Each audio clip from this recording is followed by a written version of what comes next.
你同邊個結婚都要生仔㗎啦，成日都話同我生嘅。你同邊個結婚唔使搵錢養家㗎？成日都話同我搵嘅錢。咁你依家究竟生唔生啫？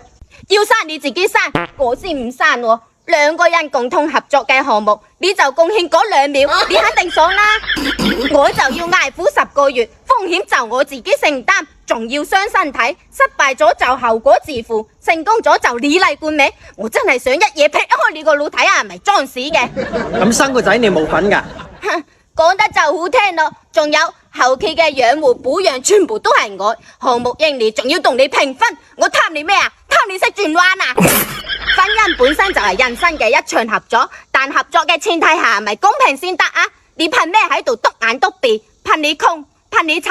憑你上廁所唔洗手啊？真係唔想講你啲咁嘅男人，想生仔又唔湊仔，想有頭家又唔歸家，想搵錢又搵唔到錢，仲成日喺度諗住唔付出就有回報，食到乜嘢啊？